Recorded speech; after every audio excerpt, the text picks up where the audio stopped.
गौशाला योजना राज्य सरकार की योजना है, जिसकी शुरुआत यूपी के मुख्यमंत्री योगी आदित्यनाथ ने की थी। योजना का मुख्य उद्देश्य था कि आवारा जानवरों को संरक्षण मिले और उनसे फसलों को बचाया जा सके, जिसे देखते हुए अस्थायी गौशालाओं की शुरुआत की गई। लेकिन इन योजना का कुछ खास असर राज्यों में देखने को नहीं मिला।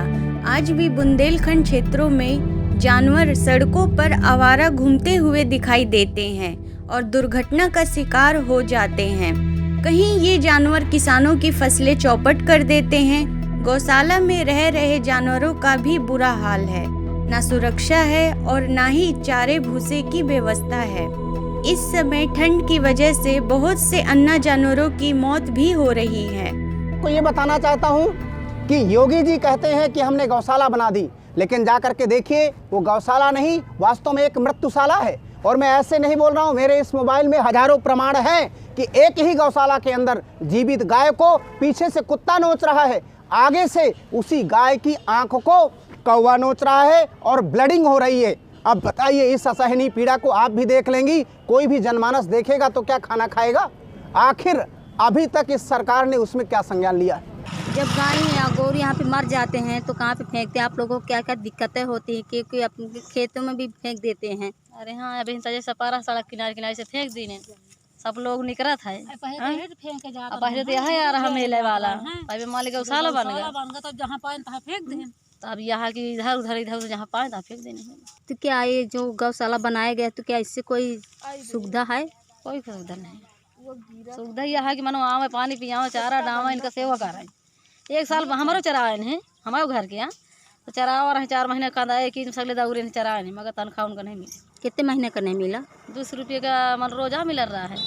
1 महीने 3-4 महीने का नहीं मिला। तो बंद कर दी, बंद कर दी, बंद कर दी। और जब मिल नहीं रहा दूसर को इधर उधर तो खा ले तो क्या फायदा है? अन्ना जानवर जो हैं उनको लेकर क्या कहेंगे? बेड़ दिए गए हैं और क्या कहेंगे, अभी चारा की व्यवस्था नहीं बनी। और इस समय ठंडी का मौसम है और किस तरह की स्थिति है जानवरों की? ठंडक के खातिर तो कोई चारा नहीं है, कोई रास्ता नहीं है। अन्य जानवरों को लेकर के जो है इनका बंधेज किया जाए और किसान भाई लोग जाड़े पाला में जो है परेशान हो रहे हैं, उनको ठंडी लग जा रही है, दवाई गोली कराते हैं, न रात में खाना खाते हैं, उनके पास न पानी और जो है कुछ काम ही लग पाता, न सो पाते हैं। इसी से किसान परेशान हैं। तो आपके गांव में गौशाला नहीं है क्या? गौशाला नहीं है हमारे गांव में।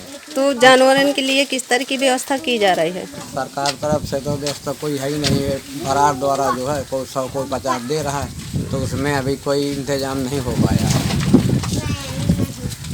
तो अभी तो आप इस समय ठंडी का मौसम है और जो किसान हैं रात दिन रखवाली करते हैं खेत की, अगर नहीं कर पाएंगे तो फिर उनके लिए किस तरह की परेशानी आने वाली है? फसल नष्ट भष्ट हो जाएगी। इस तरह में सब जो है जाड़ा पाले में मरते हैं, रात रात न नींद आती है, न खाना खाते हैं, जड़ा जाते हैं।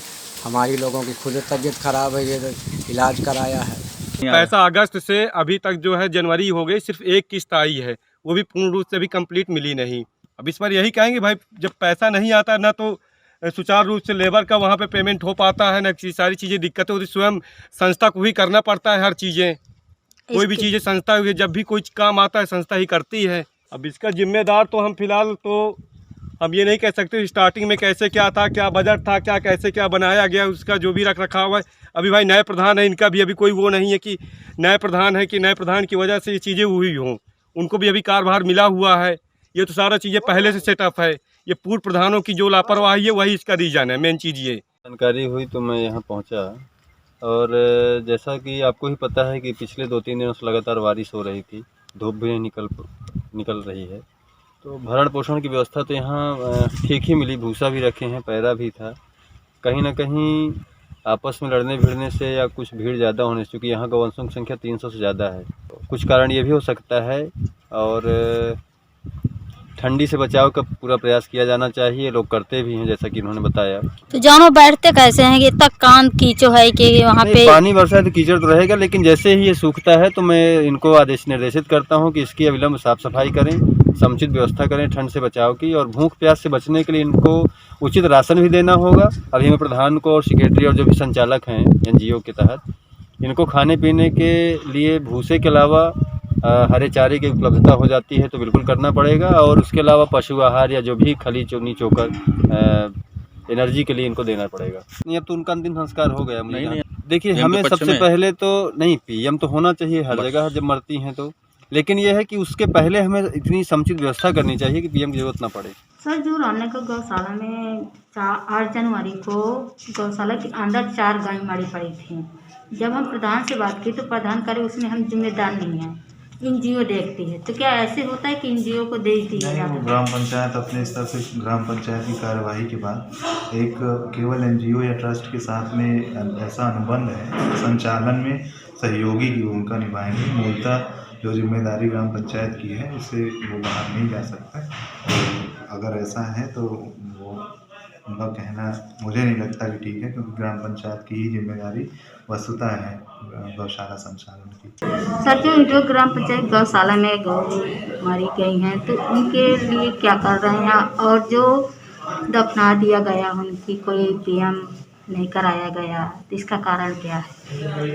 ग्राम पंचायत विधवा जिस प्रकरण आया संज्ञान में, इसमें जो गोवंश थे वो बिना टैगिंग के गाँव के निवासियों थे, जिन्हें गुणवत्तापूर्ण निस्तारित करा दिए गए हैं, और कोई भी गौशाला के अंदर गोवंश मृतक या हताहत नहीं पाया गया। और मौके पर डॉक्टर हाल जो पशु चिकित्सा अधिकारी हैं वो भी उपस्थित रहे, उनकी रिपोर्ट भी प्राप्त हो गई। न वहाँ पे रहने की व्यवस्था है जानवर को, न वहाँ पे खाने के लिए है, न भूसा है। अस्थायी गौशाला है जिसकी वजह से स्थायी निर्माण वहाँ पे नहीं कराए गए हैं, लेकिन जो भूसे का संग्रह है वो पास के मलबे में कराए गए हैं, और छाया की और ठंड से बचाव की तिरपाल इत्यादि की व्यवस्था है। पानी के लिए टैंकर प्रतिदिन और आज भी वहाँ उपस्थित था, और आज साफ सफाई का भी कार्य पूरा गहन तरीके से कराया गया। लेकिन जो कुछ कमियाँ दिखी कि वहाँ पे जो भी चरवाहे रहते हैं उनको थोड़ा और जिम्मेदार बनाया जाना है। जो भी वहाँ पे रहे वो 24 घंटे वहाँ से हम लोग कोई भी सूचना प्राप्त करनी है, जानकारी, तो वहाँ पर उपस्थित रहे। इस संदर्भ में कुछ जो कमियाँ पाएंगे उसके निर्देश और अंतिम चेतावनी के तौर पर दिए गए हैं कि अगर ऐसा कोई प्रकरण संज्ञान में दोबारा आता है तो निश्चित रूप से विधिक कार्रवाई ही की जाएगी।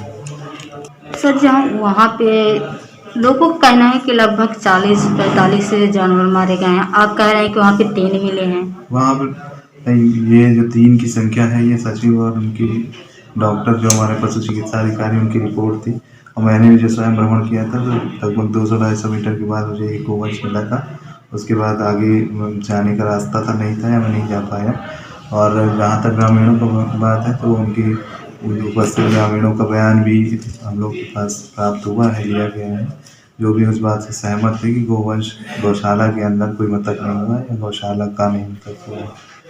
तो उस गौशाला में कितने जानवर, कितने में टैग लगा, कितने में नहीं लगा? जो सूचना है वो अभी तक 270 गोवंशों की है, टैग गोवंशों की, लेकिन जो इधर कुछ अभियान चला 1 जनवरी से 10 जनवरी का, उसमें भी कुछ गोवंश संरक्षित किए गए, तो लगभग 300 की संख्या वहाँ पे। ऐसे में सवाल उठता है कि जब राज्यों में योजना चल रही है तो इसके बावजूद भी जानवर ठंड से क्यों मर रहे हैं? जब योजना के लिए लाखों करोड़ों का बजट पास किया गया है तो गौशालाओं में जानवरों के लिए कोई व्यवस्था क्यों नहीं है? हर जगह गौशालाओं का निर्माण क्यों नहीं कराया गया? इसकी जिम्मेदारी किसकी है? खबर लहरिया, आपकी खबर आपकी भाषा।